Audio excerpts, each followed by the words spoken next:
Hi, I'm Mike with Autel. Today I'm going to demonstrate how to use the brand new MaxiIM KM100, a revolutionary device that can help you generate new keys for your clients. If you're ready, let's get started. First, connect your device to the internet. We're going to take a blank key and generate it into your vehicle's key. For this demo, I'm using a Honda. And to buy blank keys, contact your local Autel dealer. Tap Universal Key on your device. Find your vehicle by selecting region and make.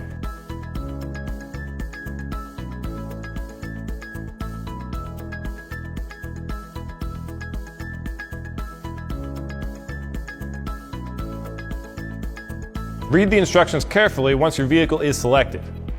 Place the blank key in the slot at the top of the device. Tap Generate Universal Key.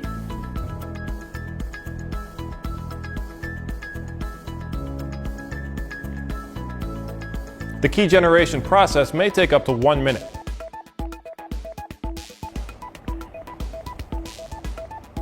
Once the process is complete, the screen will display a message indicating key generation success.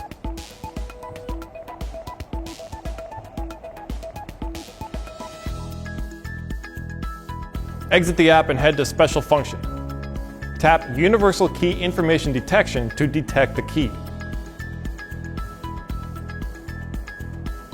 It will read and display the key's information on the screen. Now that I have a generated key, I can use the key tool to pair the key with my vehicle. We'll save that for another video. My name is Mike, and I hope this video helped you understand how to use the new key tool from Autel. If you have any other questions, check out our other videos in this key tool series. Thank you for watching.